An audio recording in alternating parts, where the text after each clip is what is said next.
Chapter 11. Edward ended up at the dump. He lay on top of orange peels, coffee grounds, rancid bacon, and rubber tires. The first night he was at the top of the garbage heap, and so he was able to look up at the stars and find comfort in their light. In the morning, a short man came climbing through the trash and rubble. He stopped when he was standing on top of the highest pile. He put his hands under his armpits and flapped his elbows. The man crowed loudly. He shouted, "Who am I? I'm Ernest. Ernest, who is king of the world. How can I be king of the world? Because I am king of garbages, and garbages is what the world is made of. Ha, ha, ha! Therefore, I am Ernest. Ernest, who is king of the world," he crowed again. Edward was inclined to agree with Ernest's assessment of the world being made of garbage, especially after his second day at the dump, when a load of trash was deposited directly on top of him. He lay there, buried alive. He could not see the sky. He could not see the stars. He could see nothing.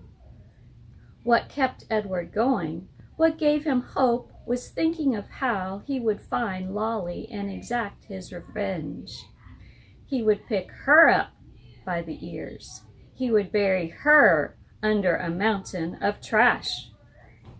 But after almost 40 days and nights had passed, the weight and the smell of the garbage above and below him clouded Edward's thoughts, and soon he gave up thinking about revenge and gave in to despair.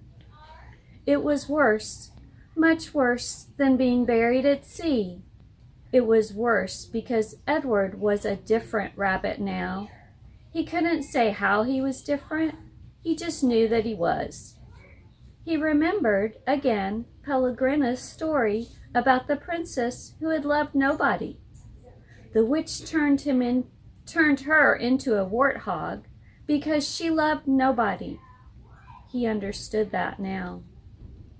He heard Pellegrina say, "You disappoint me." "Why?" he asked her. "Why do I disappoint you?" Because he knew the answer to that question too.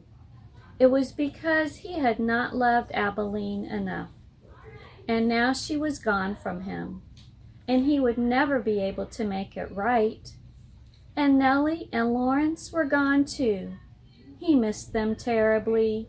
He wanted to be with them. The rabbit wondered if that was love.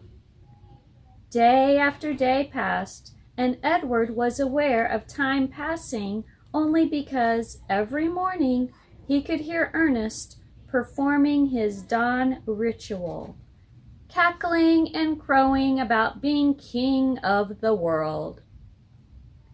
On his 180th day at the dump, salvation arrived for Edward in a most unusual form. The garbage around him shifted, and the rabbit heard the sniffing and panting of a dog. Then came the frenzied sound of digging. The garbage shifted again, and suddenly, miraculously, the beautiful, buttery light of late afternoon shone on Edward's face.